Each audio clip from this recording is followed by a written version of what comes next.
Dear Rabbit Hole dwellers, welcome back to yet another week here at Rabbit Hole Stories. Today we've got Alen. I'm going to really mess up your name. I'm going to attempt it. So, Makhmetov. Makhmetov. Yeah, almost Will there. that do? Perfect. Dialing in all the way from Germany. Not too far away from Joel at the moment, right, Joel? But, Alen, how's your day been so far, bro? What's going on? It's been good. It's been good. Of course, right now the period of anticipation, excitement, but we're like heads down right now building and trying to prepare for the next 5 years ahead. Yeah. Yeah, the anticipation is in the air, right? Everyone's getting excited for this cycle. And before we get into all that, because I'm very interested to get your perspective on the market at the moment, Bitcoin, and how it fits into geopolitics, if you want to go down that route, and everything else. But this is your rabbit hole story. And what we do here at Rabbit Hole Stories is ask you, how did you stumble across Bitcoin? And what is it that you are doing in the space now? So over to you, Alen. Thank you, guys. Thank you, Ian, Joel, for inviting me. It's a really honor to be here. I mean, as everyone has very unique stories, I guess mine may be very similar to others, but with their own perspective. So I lived most of my life in China. I was 17, studying the language, then engineering in automation and industrial engineering, stuff like that. Later on, it progressed into oil and gas, and most of my professional career that I built in China was in a commodity sector, specifically the raw materials that used in the steel and ferroalloy industry. That led eventually to the mining, but I was a Bitcoiner first. And as you know, China is in love with property market that is under a lot of pressure right now. So I was just basically working my ass off, trying to build, and looking around was everyone obsessed about taking a loan and property. And my character is like, Aquarius is sort of a love to be free and not constrained by the limitations and some fear of taking a loan. And for the next 20 years, basically paying that and being scared to lose a job was something not in line with me. And as everyone got into kind of like question, what is money? And I was a bit of a depressed. And thanks to Bitcoin, I regained my hope. And over the years, I started like really looking into it. The first exposure, it was 2013, because my sister started, a younger sister, 5 years younger, started to work in OKCoin at the time with Binance former founders, the founder, the CZ, and then she joined the early stage, the Bitfinex, right? So even then she told me about Bitcoin, but just omitted it, neglected it, never really did my homework. But when I really realized I need to understand what is money and what's going on, that's when I start believing in it wholeheartedly. Yeah, and basically COVID, was really revolutionary in a many sense, but also changed a lot of people in a good and bad way. In my case, I had also a tragedy in my family because of that, but also made me see the world in different eyes and made hard calls. So we moved to Germany, to Europe, and then I was thinking, what's next? 2021 presented a really good opportunity in terms of mining. Of course, at first glance, Kazakhstan looked really great. That's when we invested into building facility there. Hard lessons learned with Kazakhstan, of course. But good outcome from that was that we realized mining needs to become indispensable. But the reason why I went to the mining, because in my professional career was more exposed to the energy sector. So I saw the hundreds of megawatts facilities of ferroalloy plants requiring the energy, the grid infrastructure, and why they build their locations there and not here, why they build their own substations over the high voltage and not to use the grid one. And mining was probably like the next natural course for me. Cool. Yeah, I think especially in the Bitcoin community, it's sometimes we forget the scale of things. So I've also visited the big Riot mining farm in Texas, And it was huge. And then a friend of mine, he also works in the commodity sector, is like, yeah, that's not compared to like big energy properties, let's call it, which are like 10x bigger. So it's always cool that you see we have room for improvement. But I'm curious with the whole mining thing, and there's a couple of questions I have with like Nice Hash and like all of these things you guys do. Miners, they don't necessarily need to focus on Bitcoin only. They can also, mine other proof of work coins, but then use Bitcoin as a strategic asset or as a main focus. How are you guys dealing this? Are you mining Bitcoin exclusively, or do you also mine other stuff and convert it into Bitcoin, or how does that whole sector basically work under the hood? So we founded the company Hashlabs, and we are a Bitcoin only company. We personally do not mine anything else. Of course, there is another alternative mining Bitcoin a bit more efficiently, because you can buy Litecoin machines like the L7 or whatever and mine those and automatically convert it into Bitcoin, because the revenue there is higher a bit. That's called indirect mining, but we primarily focus on Bitcoin. And of course, we try to educate customers what is better in their situation. I always say it's always simple to buy Bitcoin.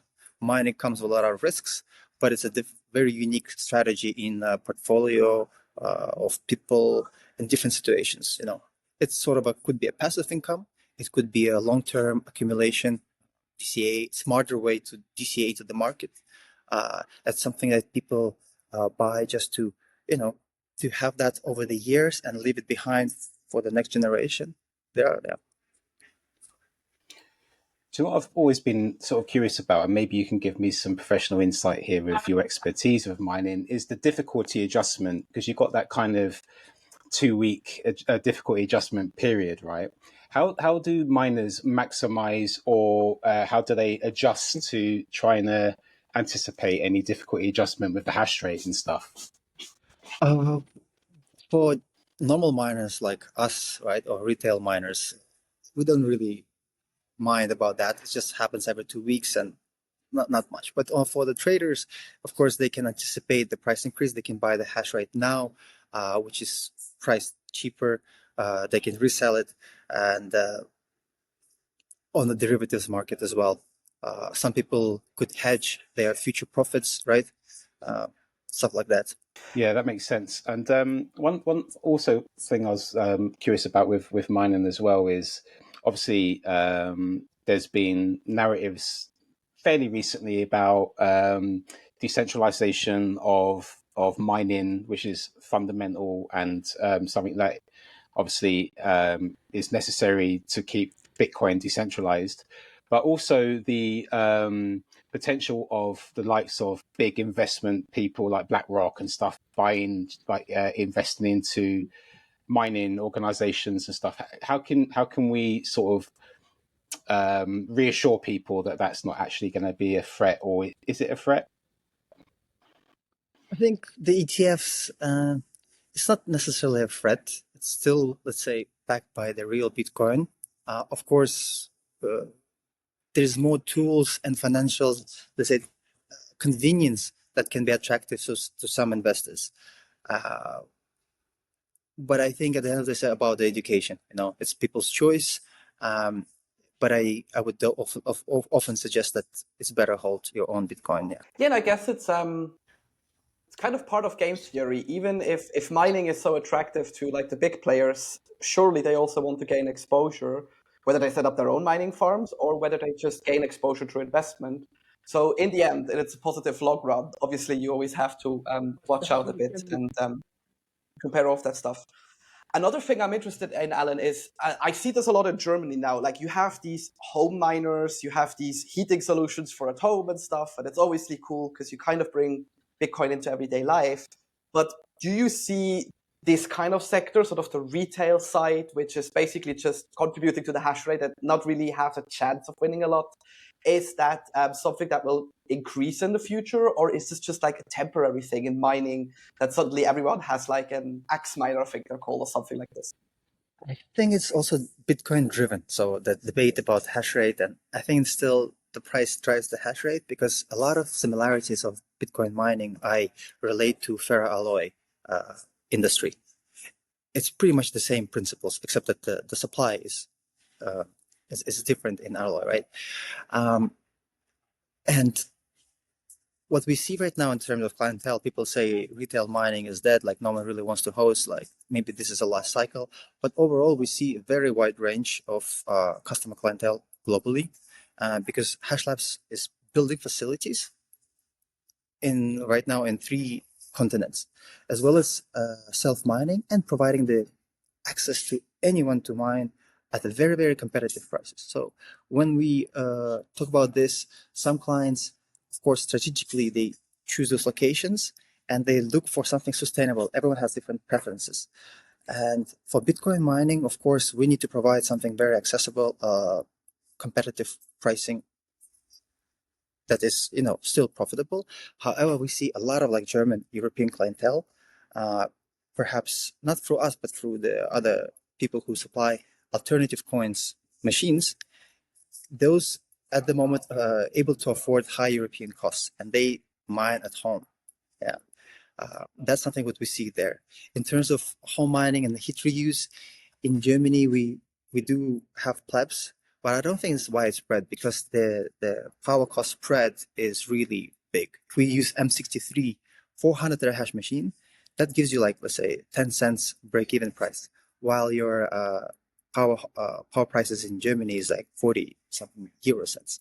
That's what I love about mining, man. Anyone, anywhere can just mine Bitcoin. Obviously, long gone are the days of doing it from your laptop. But even now, you can just, out of principle, just to sort of like participate in mining, you can still set something up that's, unlike, because wasn't there recently a block was won by, what was it? Some kind of small kind of miner. It wasn't one of those USB ones, was it, Joel or Alan? It was, Yeah, I forget the name of it now. I think there's 2 cases already that Nerd Miner, I think, mined the block. I see it everywhere, and we have also an idea how to integrate those node miners into our portfolio as well. Oh, really? Cool. It's a trade secret. Tell me more. We'll introduce. Oh, it's a top secret. Yeah, but just imagine that having something that you can see your hash rate on a keychain across all your locations. Because, for example, customers of Hashlabs can have machines in Ethiopia, Norway, Finland, and soon to be in Indonesia, all in one hand, right? Instead of always checking your phone, because we use phone every day, and replace the app with something else. That's could be something cool. Yeah. That sounds awesome, man. Bitcoin's just like forever exciting. The rabbit hole just gets deeper and deeper and more expansive. And, people like yourself and the work you do are forever contributing and scaling Bitcoin and exponentially growing the technology. So, yeah, thank you for doing all that.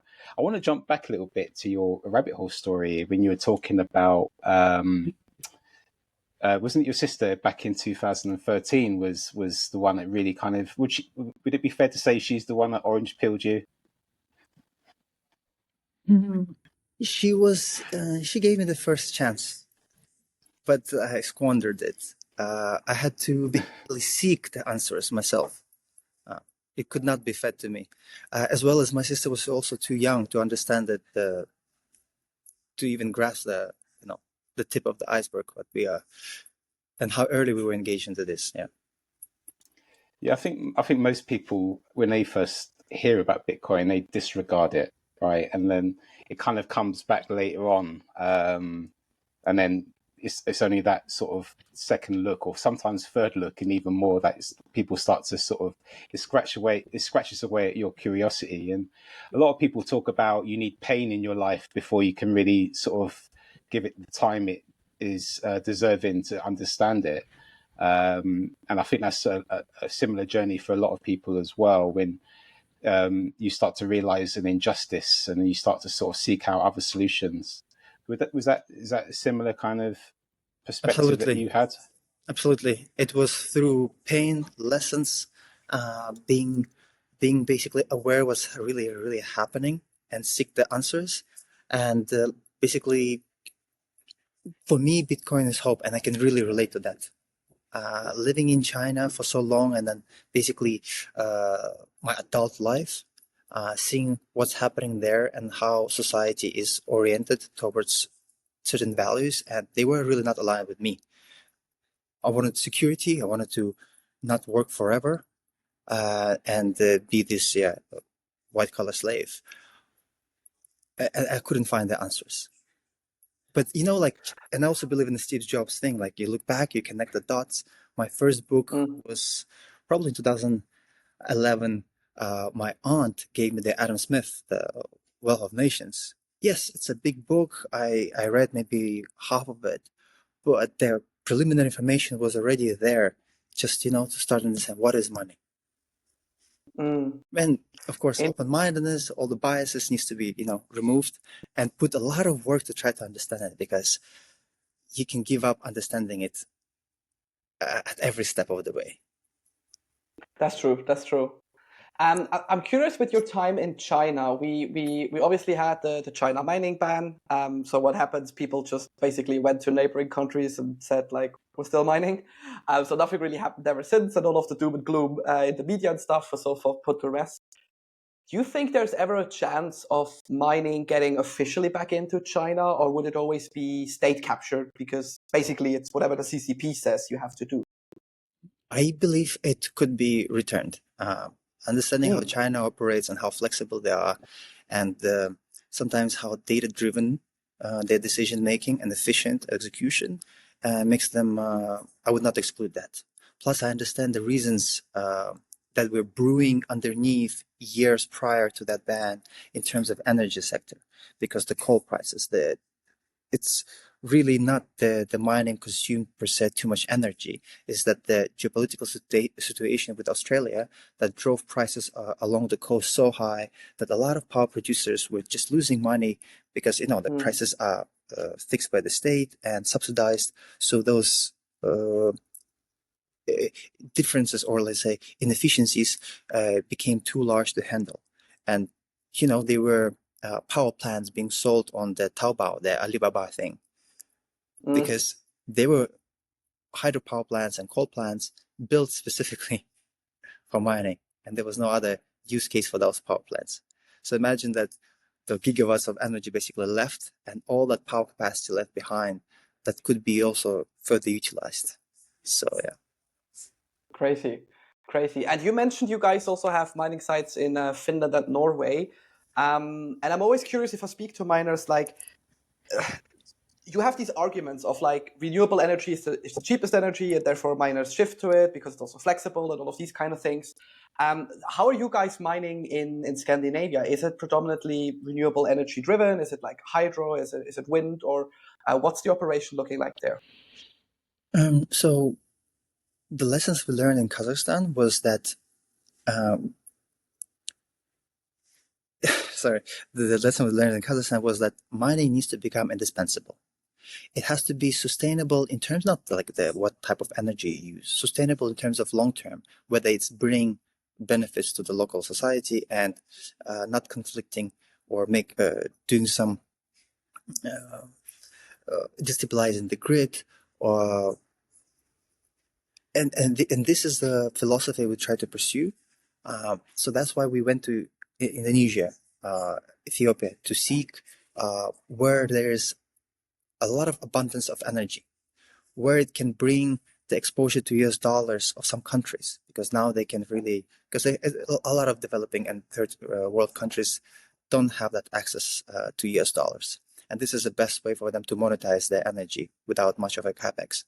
And Europe, Scandinavian countries, presented a unique opportunity where cold climate and our belief that Bitcoin mining can solve a lot of problems, and we know about it. So Finland is 40% powered by the nuclear power plants. I think 20% of wind, solar, and some fossil fuels. However, we are replacing district heating plants. Finland is known for enormous amount of small-scale district heating plants that use fossil fuels or biomass or gas to heat up the houses, right? And now what we do is, by selling the heat, because the demand for heat there is higher, therefore there is a premium versus to some regions with where there's coal, say, in abundance. So that allows us to build decentralized, smaller scale, very sustainable facilities.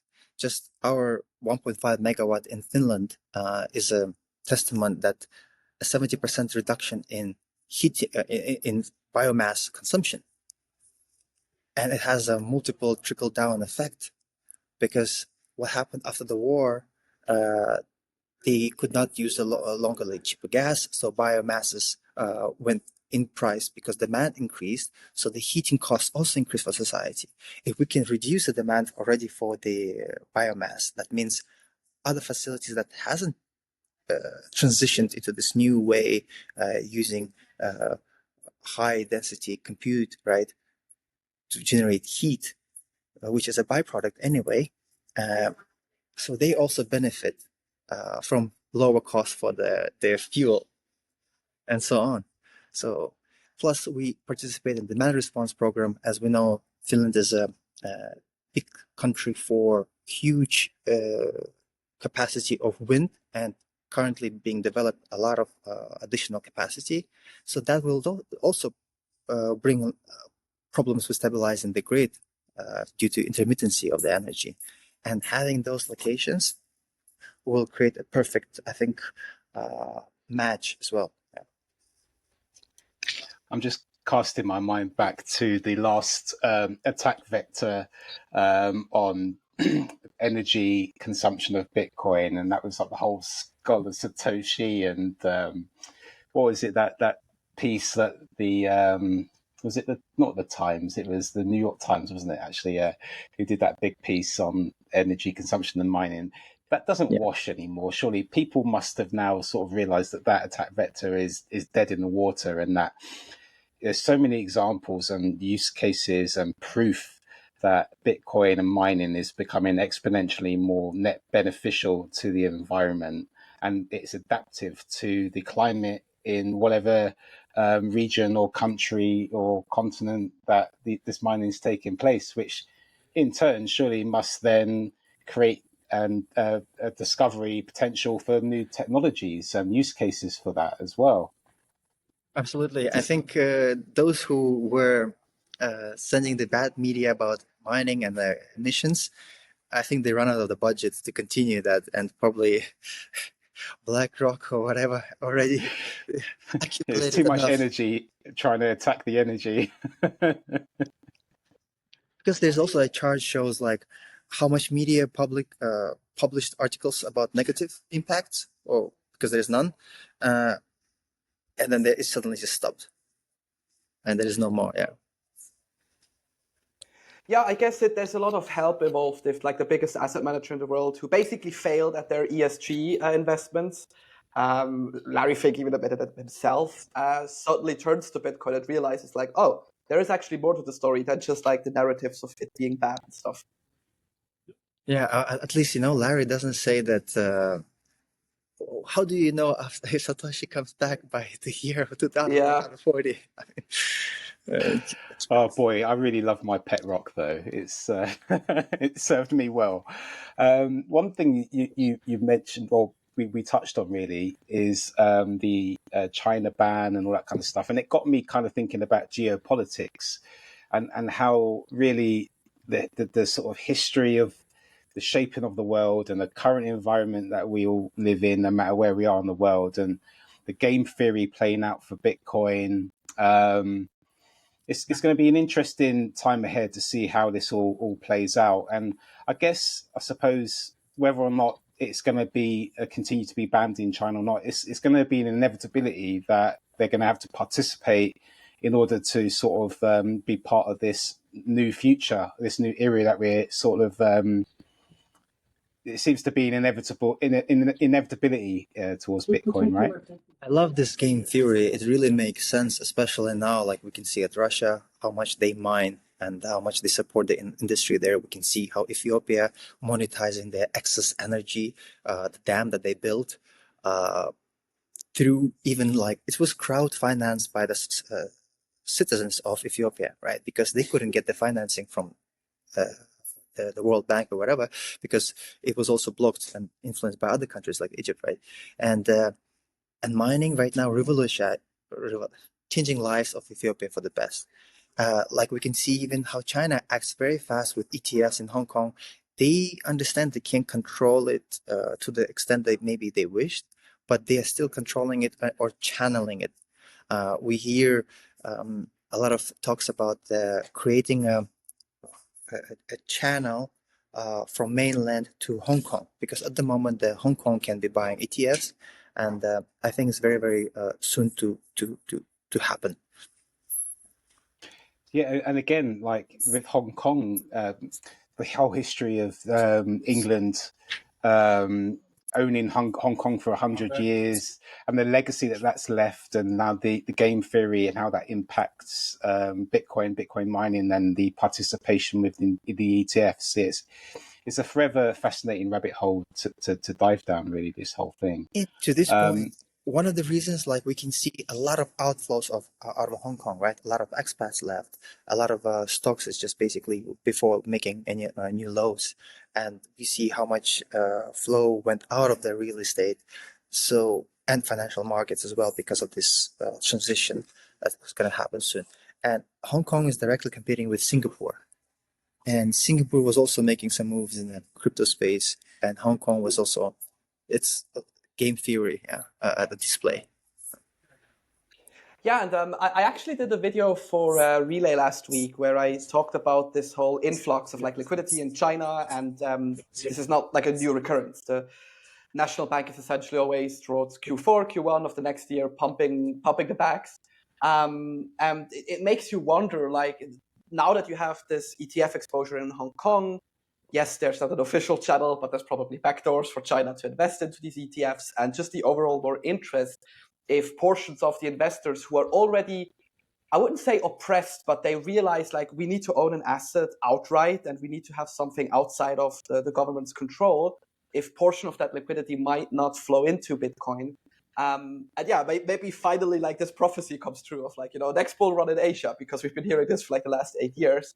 How do you see, now that you've lived so long in Asia, and I guess you still have connections to like old friends, business partners, how is the Bitcoin community evolving over there? Is it still kind of like a secret thing, or is it really nice and growing? Because if you look the Indonesia conference and the Hong Kong conferences that happened recently, there is quite a buzz there. The people that I knew from those cycles is that most of them went also abroad. A lot of them went to Singapore, right, and Southeast Asia. Sometimes some people live in Japan. But from what I see is that a lot of people do want to have more control, and we still don't know like it's very hard to buy Bitcoin there. It's not banned to have and hold, of course, transaction, but still get hands on it is quite not easy. So one way we see is that some already taking actions through mining. This is something that they can have exposure to without directly buying it on exchange and going through those lot of hurdles. But China's society always valued something that's scarce. They were really good at this, and that is why the beginning and was so early is brewing in Beijing and the whole Asia at the time. So I think China is going to be pushing towards that way eventually. Yeah, that's awesome. And obviously you've got like, we keep coming back to the sort of geopolitical situation at the moment, which is fine. But we got obviously the talk of the whole Trump and Harris elections over in the US, and Trump has obviously made some comments about Bitcoin being a strategic reserve. He's made a lot of narratives around, I don't know, what's this thing that he's doing about world sort of unity coin or something like that, Liberty coin. So, obviously he does not understand Bitcoin, in my opinion, and the significance of it. So you get a lot of issue voters and a lot of narratives in Bitcoin about whether or not that should be enough just to vote Trump in because he wants to make it a strategic reserve. But I suppose Bitcoin doesn't care. It doesn't matter who wins. It's kind of, I wonder sometimes whether we get lost in the moment and get stuck down in the politics that Bitcoin's trying to actually drag us away from. or maybe we need to sort of engage in the politics a little bit. What do you think? My experience with politics and how it affected my life on my journey is that in Kazakhstan or some countries, some politicians, they don't understand it, and therefore they value it in a different way. So for many, Bitcoin or Bitcoin mining is just a waste of time and energy. And that can influence their decision making and as well as hinder the growth of that. But I guess with the latest news and how world is evolving, I guess it changes a lot of countries' minds. And at the end of the day, it's still game theory. Third world countries, developing countries, they have no alternative just to jump on it first, whether America supports it or not. Everyone has to be, no one wants to be the first, but no one wants to be the last to jump on this boat. Yeah, and especially I'm calling it not the global south. If you think about stuff like gridless in Kenya or other African countries, or even like in Central America and stuff,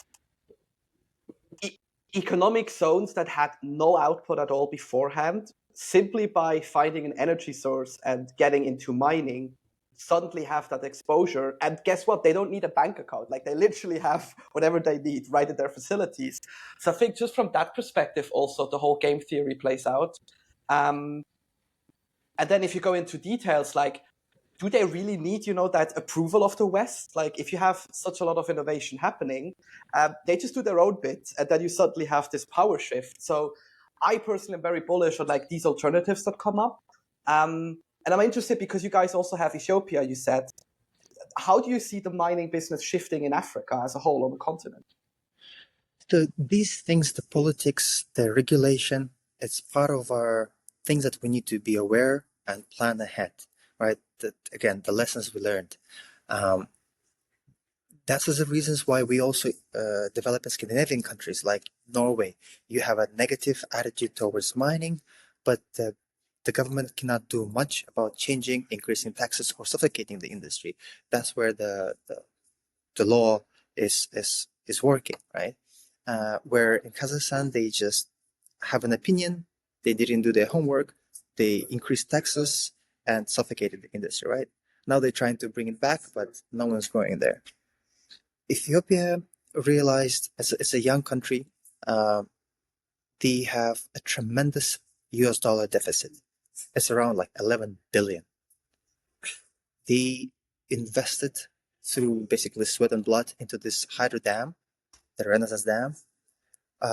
They invested into the building industrial zones to attract foreign investments. Then the civil war happened, and those plans didn't materialize. Some people did a good work convincing, or maybe the government itself, because it's very young and really smart. Yes, it's a very big, the size of the government is too big compared to its GDP. That means it's very inefficient. However, they do understand the value now, and they saw the opportunity, and that's why they created the framework. They even studied the use case in Kazakhstan, what not to do. So that is why they're doing very gradually. Yes, extremely slow, but they're doing it the right way. So other countries picking up that as well. We see some requests, but jurisdiction, political instability, corruption, these are the things that we're aware, and really trying to progress carefully, because one mistake can really put us in a difficult situation, considering how now difficult it is to mine.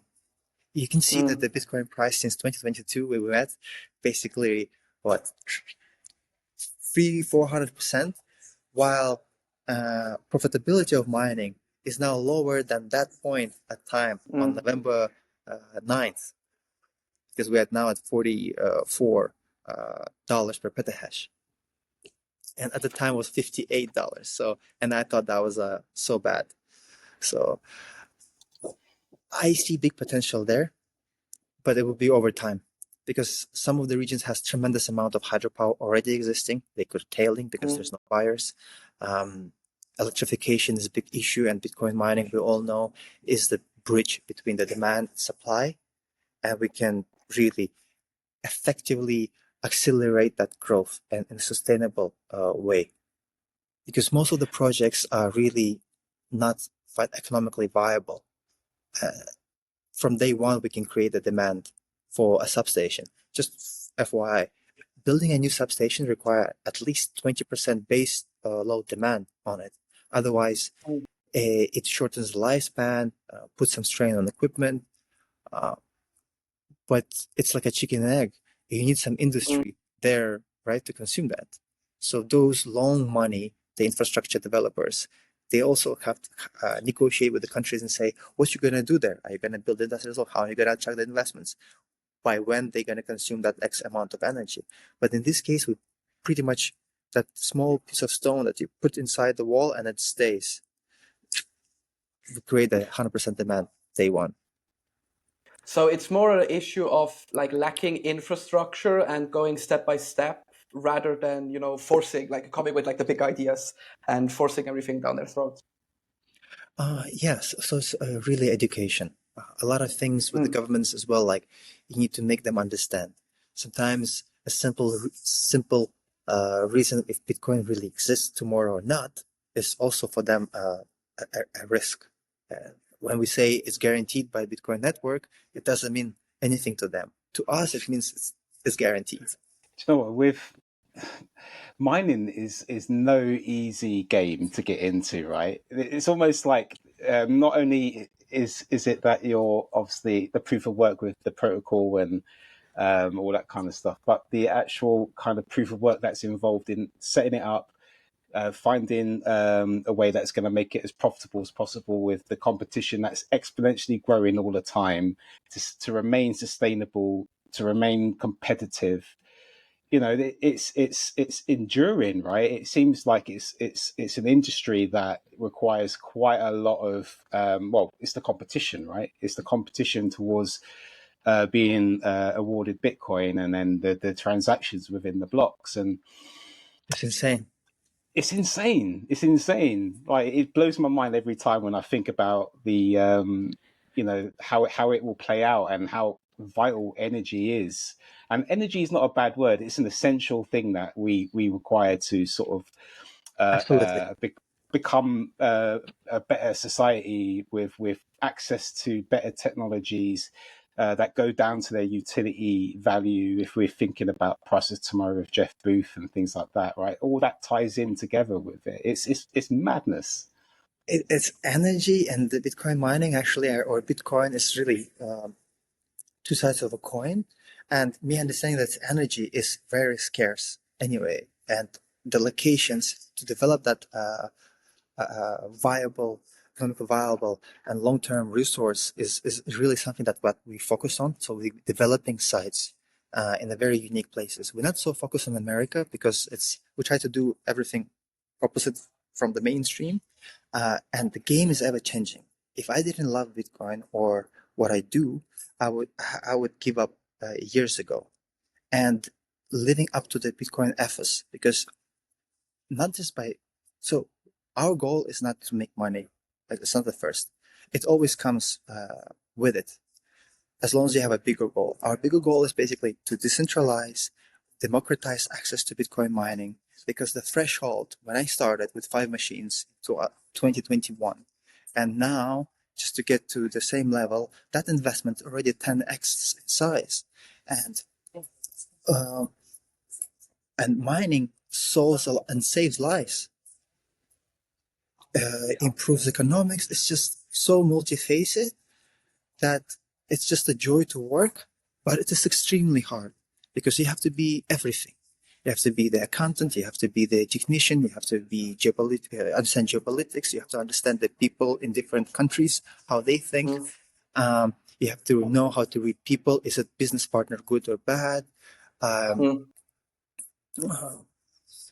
Insane amount of factors that needs to be incorporated into your decision making.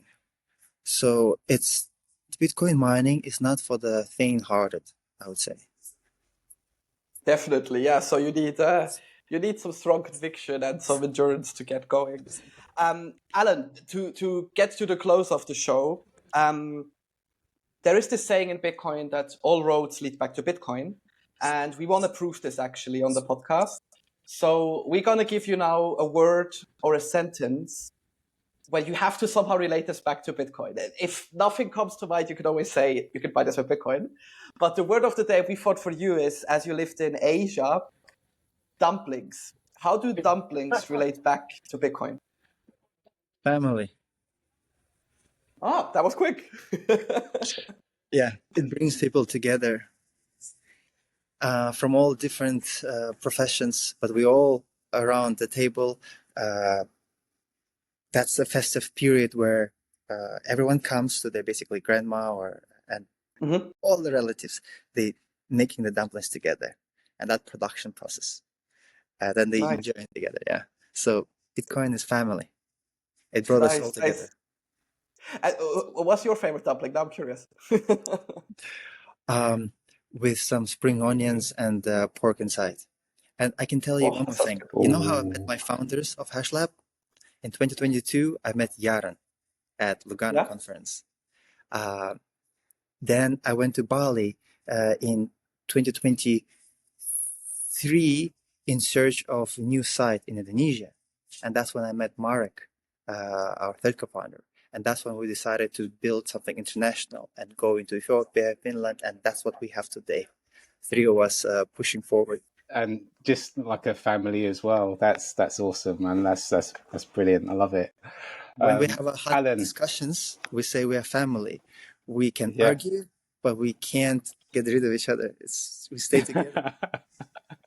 100%. And to debate and disagree is important. We don't do enough of that nowadays because we're too busy sort of like being triggered by polarized views and not actually engaging in discourse. I think we need to do that a little bit more often. And Bitcoin provides us that freedom of speech as well. But mate, thank you so much for your time, your finite time here at Rabbit Hole Stories with us. It's been an honor and a privilege. But before we sign off and bid you farewell, is there anything you want to shill on here? And also, where can people find you if they want to reach out and engage and have a conversation with you? Thank you. Our company is Hashlabs, Hashlabs Mining on the internet, of course, Twitter, LinkedIn. That's Hashlabs Mining. Really, thank you for inviting me. It's really an honor to be here. Joel, I see you soon in Lugano. I'm really happy to share my story with your audience. Alen, thank you once again. For everyone else that's watching or listening, stay curious and we'll see you next time.